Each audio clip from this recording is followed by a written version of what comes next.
요새 챗GPT에 대한 관심이 뜨겁죠. 한편으로는 이러다 일자리 다 빼앗기는 게 아닌가 걱정하는 소리가 들립니다. 그래서 오늘은 챗GPT가 쓰기 힘든 글과 비즈니스라는 주제로 이야기를 해보겠습니다. 먼저 챗GPT에게 물어봤습니다. 사람이 더 잘 쓸 수 있는 글이 무엇이냐고요. 그랬더니 가장 먼저 제시하는 게 창조적인 글쓰기, 한마디로 문학작품입니다. 그리고 챗 GPT가 이해하지 못하는 주제는 사람들의 개인적인 경험이나 감정, 특정 지역의 문화적인 특성, 뭐 이런 것들인데요. 여기서 특정 지역은 특정 단체나 특정 조직, 특정 기업 이렇게 생각할 수도 있겠습니다. 자, 장르별로 한번 살펴봤습니다. 시는 개인의 감정이나 정서를 주관적으로 표현하는 거죠. 당연히 어려울 것입니다. 자서전 역시 마찬가지고요. 수필도 비슷합니다. 수필은 결국엔 작가가 주인공이 돼서 자신의 느낌이나 체험을 표현하는 글이기 때문입니다. 또 개성이나 유머를 발휘하기도 힘들겠죠. 소설도 챗 GPT가 쓰기가 힘듭니다. 왜냐하면 소설은 이성보다는 감성을 전달하는 게 주목적이고 또 주인공, 즉 사람, 인물 중심의 글이기 때문입니다. 그래서 챗 GPT가 쓰기 어려운 장르의 이 공통점을 한번 요약을 해보면은 챗 GPT는 데이터에 의존하기 때문에 어떤 개인에 대해서는 쓰기 힘듭니다. 하지만 사람들 사이에서는 이 개인의 이야기가 굉장히 중요합니다. 왜냐하면은 사람들은 공감 능력이 있고 또 그 공감 능력을 발휘하고 싶어 하기 때문입니다. 에밀리 에스파안이라는 심리학자가 행복보다 소중한 것이라는 주제로 테드에서 이야기를 했는데요. 한번 하나씩 살펴보죠. 유대감. 챗 GPT가 줄 수 있습니까? 목적. 줄 수도 있겠죠. 그렇지만 사람은 고유합니다. 고유하기 때문에 목적, 살아가는 이유 또한 고유할 수밖에 없습니다. 초월성. 챗 GPT가 천국과 지옥에 대해서 이야기할 수 있을까요? 마지막으로 에스파니는 이야기가 사람은 고유한데 이 고유의 정체성을 찾는데 굉장히 도움이 되기 때문에 중요하다고, 그러니까 행복보다 중요하다고 이야기를 했습니다.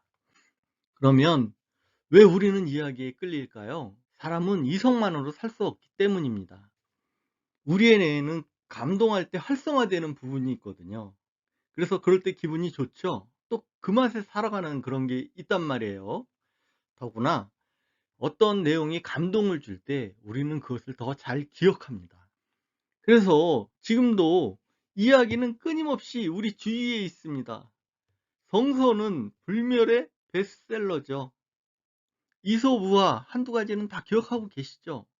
이만큼 이야기는 강력한 겁니다. 이 사람은 본능적으로 어떤 정보, 진술보다는 이야기를 좋아하게 되어 있습니다. 그래서 우리는 어떤 사실, 뭐 정보, 신문에서 받는 그런 것보다 우리끼리 이야기할 때는 어떻게 사는 게 좋겠어, 그건 잘했어, 그건 착한 일이야, 이런 의미에 대한 이야기를 나누는 것을 좋아합니다. 자, 그러면 이 이야기가 그러면 돈이 되느냐 안 되느냐, 이것 다 관심이겠죠. 내가 소설가도 아닌데 소설의 전체적인 흐름을 한번 말씀드려 보겠습니다. 주인공이 어떤 어려운 상황에 직면합니다. 그런데 그에 굴하지 않고 뭐 주위에서 도와주는 조력자가 있겠죠. 조력자의 도움을 받아 돌파구를 찾으려 할 때 발생하는 일련의 행위의 연속입니다.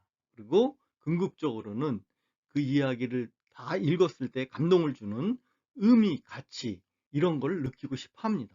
그러면 이 이야기의 흐름을 한번 돈과 직결되는 세일즈 마케팅 프로세스로 접목해서 말씀드려 보겠습니다. 여기서 주인공을 먼저 고객으로 바꾸시면 됩니다. 그럼 난감한 상황은 고객이 비만, 살이 쪘어요. 이걸 해결하고 싶은 거예요. 그런데 조력자의 도움, 그러면은 다이어트 회사라면은 이런 식으로 이야기를 풀어갈 수 있을 겁니다. 그래서 이걸 구매해서 다이어트 계획을 세우고 실행을 하시면 살이 빠지고 마지막으로 사랑하는 남자와 결혼할 수 있습니다. 해피엔딩. 이렇게 끝낼 수도 있겠죠. 회사 내부 문제도 이런 식으로 정리할 수 있습니다. 직원이나 매장이 매출이 떨어집니다. 그러면은 어떤 교육회사의 도움을 받아 가지고 교육을 받아서 매출을 개선하는 활동을 하고 고객이 좋아하는 직원이나 매장이 되면 됩니다. 고객이 좋아하면 좋은 거죠. 뭐 감동적인 거고. 그렇죠? 이런 식으로 응용할 수가 있고요. 실제로 많이 응용되고 있어요. 이외에도 정말 수많은 예를 들을 수 있지만 생략하겠습니다. 핵심은 사람이 좋아하는 건 결국 이야기입니다. 그래서 재미있고 공감 가는 이야기, 이런 프로세스를 만드는 데는 챗 GPT보다 사람이 뛰어나다는 겁니다. 그러니까 너무 걱정만 하지 않으셔도 됩니다. 마지막으로 스티브 잡스가 가장 사랑한 시라고 알려진 윌리엄 블레이크의 순수의 전조라는 그 시를 한번 보십시오. 하늘의 모래에서 세상을 보고 한 송이 들꽃에서 천국을 보라. 그대 손바닥 안에 무한을 쥐고 한순간 속에 영혼을 담아라. 챗 GPT가 이런 시를 쓸 수 있을까요? 제가 한번 같은 소재로 쓰게 해봤습니다. 그랬더니 이런 내용을 써줬는데 너무나 형식적이고 뻔하더라고요. 그래서 그런 면에서는 아직 사람이 더 뛰어나다, 이런 점을 말씀드리면서 마치겠습니다.